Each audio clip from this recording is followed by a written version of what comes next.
अवताराचा विस्तार झालेला आहे आणि ते ऋषी भगवंताचा अनन्य अनन्य अनन्य अनन्य चिंतयन्तो एवं जनाः उपासते तेषामुत्तरं योग्यच्छन्नम् अर्जुना। हे अर्जुना, कृष्ण परमात्मा सांगते गीतेमध्ये, हे अर्जुना, अनन्य अनन्य चिंतयन्तो एवं जनाः उपासते, ज्या भक्तांनी अनन्य भावनेने माझे नामस्मरण भजन करतात त्यांचा योग क्षेम प्रपंच त्याचा सगळं भार मी स्वतः वाहून या भवसागरातून पार करून येतो म्हणतात भगवान, पार करतो म्हणतात। टाइम झाले का? एक जण चालेल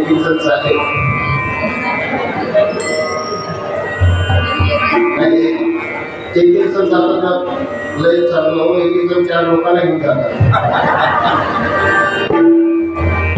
आपल्या काय अडचणी असतात ते एकूण जाऊया काय, पण सगळ्या 4 लोकांना घेऊन जावं। जय मंगलम श्री महासिद्धेश्वर महाराज की, सब संतान की, गोपाल श्री कृष्ण भगवान की।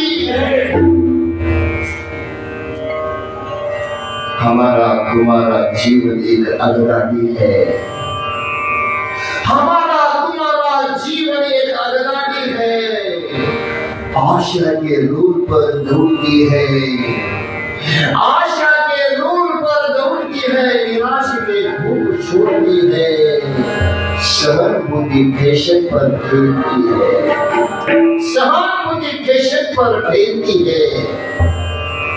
एक सुभाषिका म्हणतात, आमचं तुमचं एक जीवन आगगाडी है, रेल्वे रेल्वे रेल्वे कुठं पडते? जमिनीवर पडते का?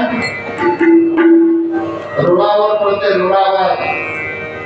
या ध्येय रूपी मनुष्य जीवन आशा रूपी रुळावर धावत आहे, धावत आहे।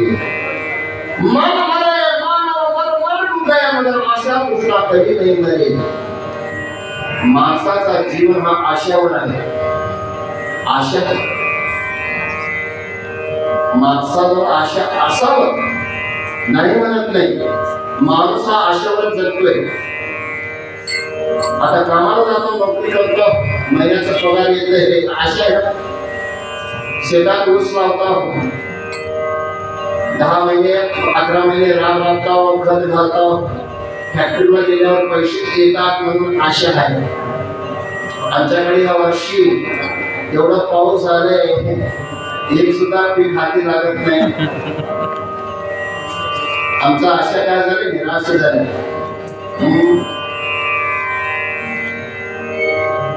हमारा तुम्हारा जीवन आगगाड़ी आशा के रोड पर दौड़ती है, निराशा की धूप छोड़ती है।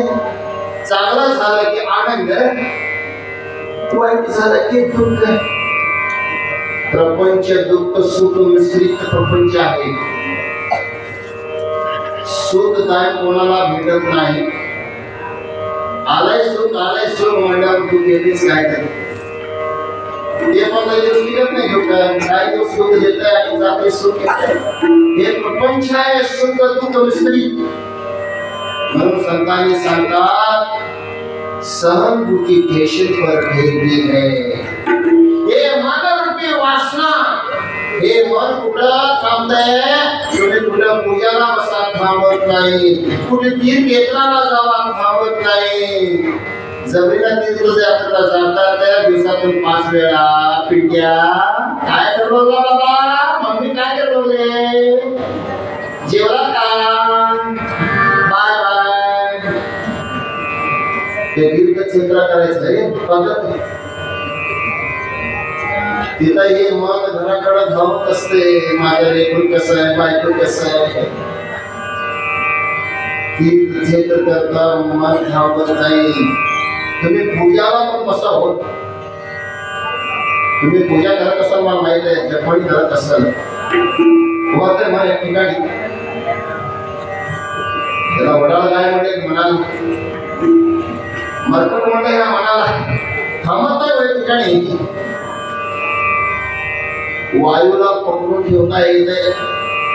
आता ट्रक टू मध्ये 14 टन लोड घेऊन जाते म्हणजे पकडून ठेवायला पाहिजे. या जगामध्ये विस्तार असलेला वायूला पकडून ठेवता येते पण मनाला पकडून ठेवता येत नाही. वायूपेक्षा अतिस्थिर आहे मन. मन हे कुठं उभारते? सहानुभूती ठेशन पर फेकते है संतांनी सांगतात. ते सहानुभूती ठेशन म्हणजे काय? हे मन कुठे उभारतंय? ह्या आपल्या पुण्य पावन क्षेत्री पंचगंगा नदी तीरावर बसलेल्या श्री शिवयोगी महासिद्ध मंदिर संस्थाना महाराज बरोबर ते कुठे उभारतंय? आता प्रवचन चालू म्हणजे झालं ना आपलं मन कुठं गेले घराकडे ते कसं आमचं पेटी मास्टरचं नाव आलेलं आमचं कपाल मास्टर उपस्थित झाला एकांत काय काय लोक नाव आलं घराकडे. मन उभारतं एकच स्थान ते म्हणजे सत्संग सत्संग सत्संग. सत्संग म्हणजे संगत म्हणजे संगत तत्व. सत्संगाला फार फार मोठी किंमत संतांनी दिलेली आहे. सत्संगामध्ये आपल्या वेदांत शास्त्रात सांगतात सत्वात संजय ज्ञान देवतो कैवल्य. मनुष्याला ज्ञान संपादन करायचं असेल तर सत्संग करा, संतांचा समागम करा. म्हणून एकनाथ महाराज सांगतात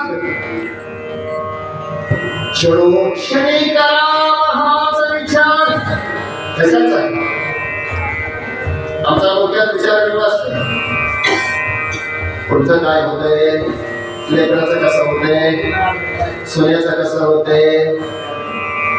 आमच्या डोक्यात प्रपंचाचा विचार आहे. संत शांती दूत एकनाथ महाराज सांगतात क्षणोक्षणी करा हाच विचार. प्रपंचाचा विचार करू नका. मी सत्य सांगतो, निष्ठेने सांगतो. प्रपंच आपल्या प्रारब्धानुसार भगवंतानी ज्याला किती द्यायचं आहे, किती आयुष्य द्यावं, किती धन द्यावं, किती संपत्ती द्यावं, किती लेकरं द्यावं, प्रपंच पहिला तुम्हाला देऊनच टाकलेले. प्रारब्धानुसार आमचं प्रपंच चालतंय. तुम्ही करायचं काय गरज नाही. चल रे बाबा प्रवचन लय भारी सांगलोय, मुंबई चालले, शास्त्री हे ऐकायला चाल रे. सवय नाही रे घराकडे आरामात सवय आवाज मन तयार होत नाही. हे कशासाठी सांगू नये? मनाचा विकसित जाण्यासाठी. मनदोष विषमदोष अवर्णदोष. त्या मनाचा चिंतन मनाचा वृक्ष हा एक पाप आहे. हा एक पाप आहे. हा पाप जाण्यासाठी संत समागम क्षणोक्षणी करावा हाच विचार. करावया सिंधू नाशवंत ध्येय जाणार सकळ आयुष्य खातो काळ सावधान. काकडी पानाची एका जनावरे भोग प्रारब्धाचा पारमार्थ करा. काकडीने करा म्हणते देवनाथ महाराज. ह्याचाच विचार करा पारमार्थाचा. प्रपंचाचा विचार करू नका. प्रपंच आपल्या प्रारब्धानुसार होते. संत महात्मे सिद्ध लोक प्रपंचाचा कधीच विचार केलेले नाही. शरीराचा भाव मोह सगळं सोडून भक्ती तल्लीन झालेला ऋषी आणि शिवऋषी 1001 फूल देवाला अर्पण करून पूजा करत होता. एक दिवशी गडबडीने नामस्मरण उजेड करत चालू होता.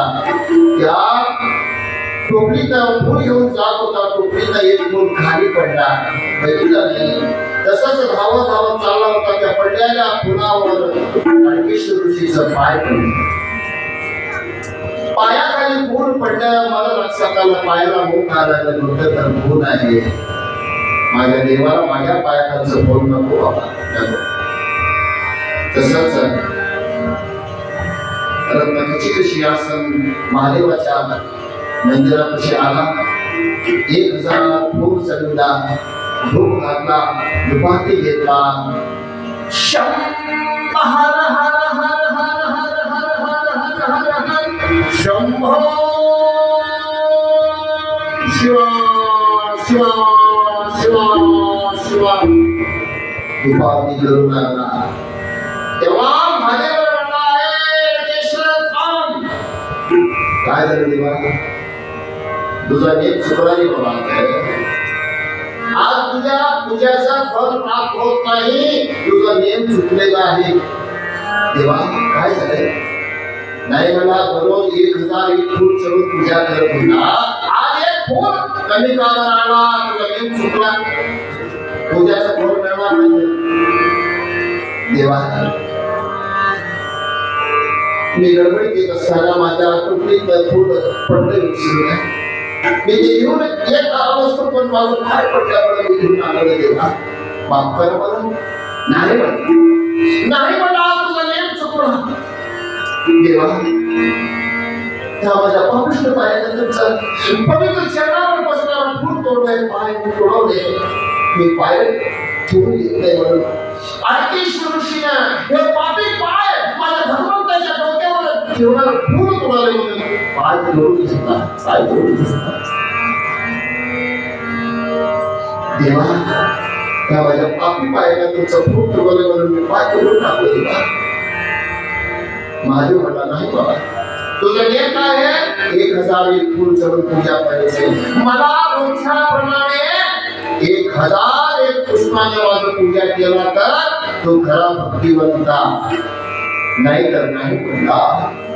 अडकेश्वर ऋषी म्हणले, देवा महादेवा माझा किती भक्ती परीक्षा घेतो रे बाबा. एक दिवशी एक फूल कमी असेल तर तुला चालत नाही का? महादेव म्हणला, नेम काय तुझं? दररोज 1001 फूल आणून पूजा करतो ना, आज एक काम कमी मला चालत नाही, चालत नाही.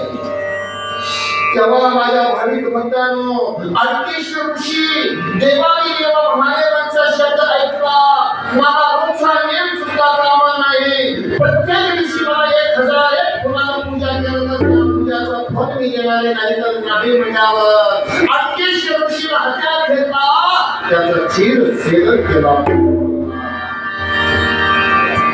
बाबा देवादी देव हा महादेव हा माझं मुलगा, माझं शिर हेच एक फूल तुला समर्पण करतो म्हणून अडकेश्वर ऋषीने माझं ध्येयाचं भान काढून शिर छेदन केला. हे शिर हे मुलगा भगवंताच्या चरणी अर्पण केला. मुखना शिवाय महादेवा धन्य धन्य अडकेश्वरा, किती भक्तिवंत आहे रे बाबा. त्या जगामध्ये अपोषिताचा भक्ती,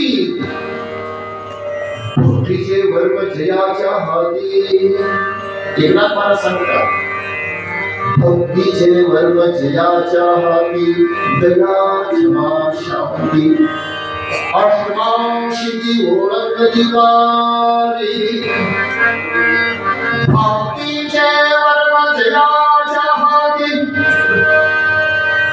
दया शांती येथेच देवाची वस्ती. बाबा भक्तीचे वर्म जयाच्या हाती, दया क्षमा शांती अष्टमा सिद्धी ओळंगती द्वारी.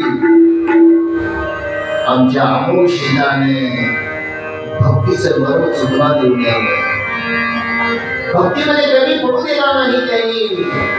तेव्हा महादेवानं आशीर्वाद दिला, बाबा तुझ्याजवळ किती दया क्षमा शांती आहे रे बाबा. शिद्धा मोर लवकर घेता तुला अष्टमाशीची प्राप्त होते म्हणून आशीर्वाद दिला. भगवंताने आशीर्वाद दिला. अष्टमाशी एकनाथ महाराजांचा प्रमाण आहे. भक्तीचे वर्म जयाच्या हाती. ज्याच्याजवळ भक्तीचं वर्म करून भक्तीचे वर्म करून कोण भक्ती करतो त्यांच्या हृदयात दया येते, क्षमा येते, शांती येते. एवढंच नाही तर आश्रमाशी तुमच्या घरासमोर येऊन नसले काय करतो काय करतो.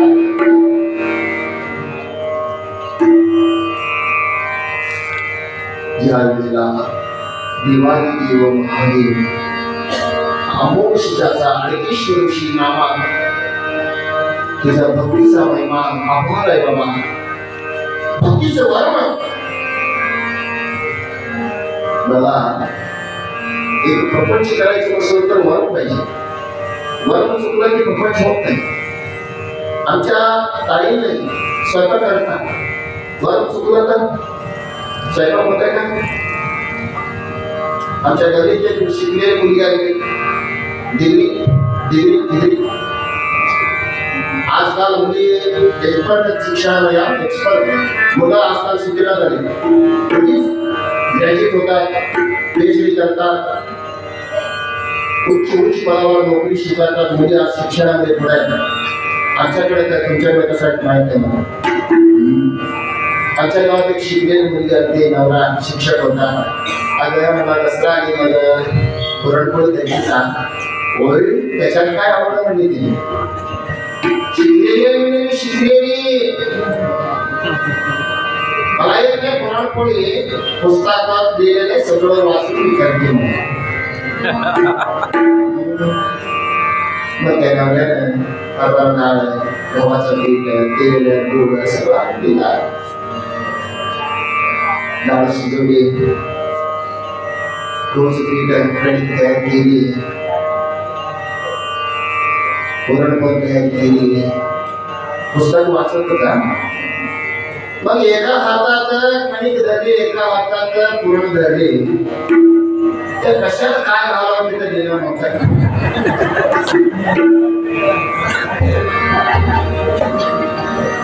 जाऊन काय झाली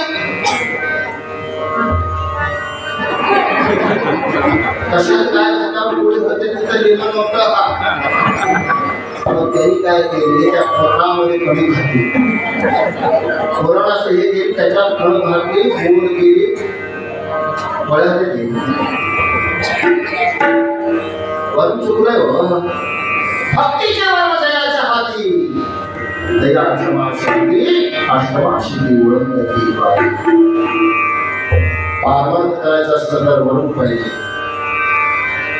महादेवाचा माशिदाचं जत्रा करायचं म्हणलं तर कमिटीमध्ये वरून पाहिजे. सगळ्या कमिटीचे एक मन एक भाव असून तर जत्रा होते. एखाद्याला जर फळ काढणं म्हणजे त्यांनीच करायचं का जत्रा. जत्रा करणार लय भारी गाडी नाही. हा लय का करून ते ऐकलं बघू कसा करते जत्रा. का तर थोडसं करायचं, का तर अडकडी आणायचं. हे तुमच्या गावच्या आमच्या गावात सांगून तिथं असं पण नाही. सगळेजण प्रोत्साहन देतात. भक्तीची वर्म जयाच्या हाती. दया क्षमा शांती अष्टमाशी ओळखण्याद्वारे अडकेश्वर ऋषीचं भक्ती पाहून देवानी देव महादेव आशीर्वाद दिला. अडकेश्वरा माझ्यासाठी तू आज पाय करून घेतला गेले बाबा. तुझा हात पाय कलियुगामध्ये पालकटी होईल. ज्या ठिकाणी तू पाय तोडून घेतलास त्या 21,000 सिद्ध मंदिरापुढे तुझं पादगट्टी होईल. म्हणून सध्या पादगट्टी आहे. पादगट्टी फक्त पादाचं गट्टी करतात. पादगट्टी अमावस्येचा अडकेश्वर ऋषी मला भक्ती परीक्षा. बाबा अडकेश्वरा आज माझ्या भक्तीसाठी माझ्या सेवेसाठी तू शरीराचं भाग विसरून हे शीर सेवन काढून हे शीर पुष्प म्हणून अर्पण केला. हे तुझं पवित्र शीर या भूलोकात नाही होगा. तुझं नाम होऊ दे. तुझं शिर पल्लाकीत बसून मिरवणुकीत आणलेली भक्तांनी पालखीत तुझं मुंड बसल्याची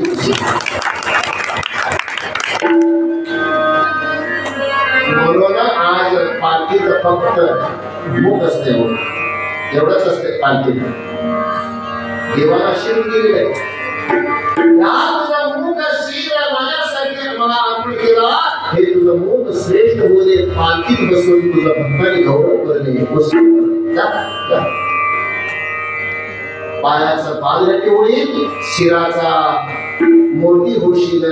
पल्लकीमध्ये हे ध्येय मालगमा होशील. उरलेला ध्येय त्या भगवंताच्या मंदिरासमोर. आता मालगम आहे की आणि मालगम म्हणतो भगवंताच्या मंदिरासमोर हे ध्येय तुझं निर्माण होते म्हणून भगवंताने आशीर्वाद दिला, आशीर्वाद दिला. माझ्या भावी भक्तांनो, अमोक्षिताची अपार भक्ती पार्वती देवीने तर एवढं पिढे अमोक्षिताला काय विचार नका. आज पारायणामध्ये बसलेल्या लोकांना वाचला असेल. 38 ऋषी संपून योग ऋषी, अंब ऋषी, 7वा अवतार अमोक्षितांचा अवतार. 7वा अवतारामध्ये अमोक्षिता हा अवतार धारण करतोय. कैलास पर्वतावर एका दिवशी रत्नखचित सिंहासनावर महादेव पार्वती बसले असता पार्वती म्हणते महादेवाला, देवा माझा पती देवा. हे गाण्याचं गोष्ट असते बायकांचं. नवरा जेवायला बसायला पाहिजे. जेवण वाढताना अहो त्या शेजारी गंगाबाईने 5 तोळ्याचं सोन्याचं पाणी केली बघा.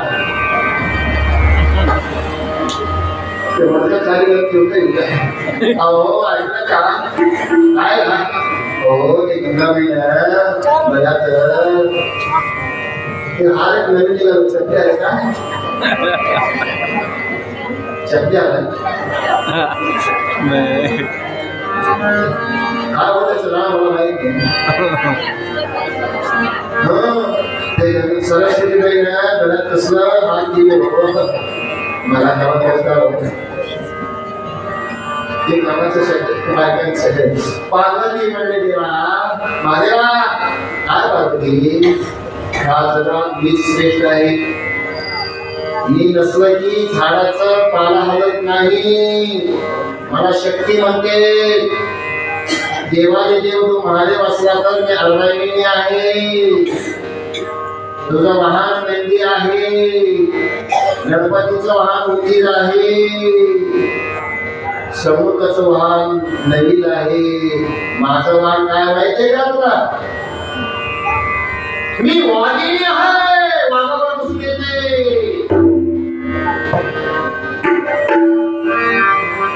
तुझा नंदी चालवला जाते. वाघावर बसून माझं वाहन वाघ आहे. माझ्या या जगात कोण श्रेष्ठ नाही. मी आहे म्हणून तू आहे ना. आमच्याकडे बाहेर म्हणतात बाबा मी आहे म्हणून तुझं संसार चाललंय. मी जरा सोडून गेला तर तुझं सत्यानाशच होतोय. मी आहे मी जरा तिकडून म्हणून तुझं संसार चाललंय बाबा. पार्वती म्हणजे मी आहे म्हणून तू आहे. तुझी सेवा तुझी पूजा माझ्या व्यतिरिक्त या जगामध्ये कोणी करत नाही. मीच श्रेष्ठ असं अहम पार्वती पार्वतीला. त्यावेळी देवादी देव महादेवानं पार्वतीला म्हणते पार्वती अहम भावानं दुःखाला कारण नाही. हो देवा दररोज मी तुमच्या पूजा करतोय. तुमच्या पूजेला कोण येत आहे. पार्वती तू यायच्या अगोदर माझी किती तरी फक्त लोक पूजा करून जातात. तुला शाणी म्हणून घेऊ नकोस. मीच श्रेष्ठ आहे असं म्हणू नको. तू लिहिण्याच्या आधी कितीतरी माझं भक्त पूजा करून जातात. कोण आहे तुझा भक्त दाखव. माझं भक्ताला पाहिजे असं तर ह्या डोळ्यात काही दिसत नाही. अहंभाव सोडायला पाहिजे. जोपर्यंत आपल्याजवळ अहम आहे, अहंकार आहे, संतांनी सांगतात, तुकाराम महाराज 2 शतकात वेदांत सारत सांगितलं, अभिमान सोडा मोक्ष रोधडा. अभिमान सोडा मोक्ष रोधडा. जोपर्यंत त्याच्यावर अभिमान आहे तोपर्यंत मोक्ष मिळत नाही, शांती मिळत नाही. देवादेव महादेव तो पार्वती, तुझ्याजवळ अभिमान आहे, अभिमान आहे, आणू नको अभिमान, आणू नको. आमच्या मास्तरांना अभिमान आहे, तुला अभिमान होता आपण धर्मेला अभिमान मागावा येत नाही. राहूया, उद्या पार्वती देवीला आलेले अभिमान देवादेव महादेवाने तुझ्यापेक्षा माझे भक्त श्रेष्ठ आहे. देवलोक मर्त्यलोक वेगळं नाही. सत्य बोलणारा हा सत्य लोक, मिथ्य बोलणारा मिथ्य लोक, आचरणाने वागणारा हाच स्वर्ग, अनाचरण वागणारा हाच नरक आहे. तुला उद्या दाखवतो मी माझा भक्त कसा आहे. या 7वा अवतार योग ऋषी अमोघ सिद्धांचा अवतार काय होणार आहे. उद्या अमोघ सिद्धाने 7वा अवतार धारण करून देवादेव महादेवाच्या भूषण अभिषेक करते. आदिशक्ती पार्वती अशा प्रकारे त्या अमोक्षिताला फिरते, त्रास देते. उद्या बघू त्या सिद्ध संप्रदायातील अमोक्षिता 7 युगात आमचे पूज्य बलवंत महाराज कन्नडमध्ये गाणं म्हणलं, युगा भक्ती माडी योगी अमोघ सिद्धा तंबका भंडारा.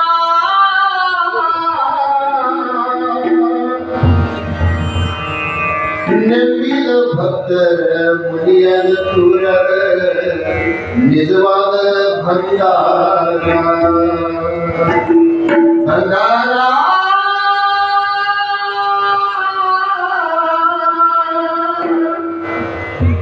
युगा भक्ती माडी योगी अमोघ सिद्धा तंबका भंडारा. निर्विद भक्त निजवद भंडारा. 7 युग भक्ती करून आणलेला भंडारा आपल्या सिद्ध संप्रदाय भंडारा.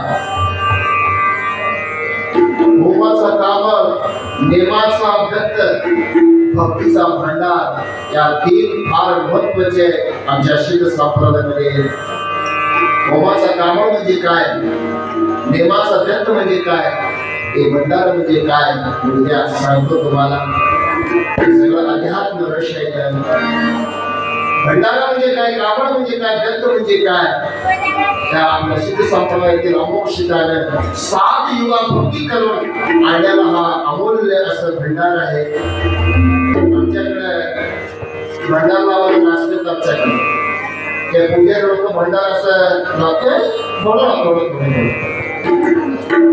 मी एकदा बघितलं पूजा असं येते मूठभर, असं मूठभर घेऊन पाया असू दे घडी असू दे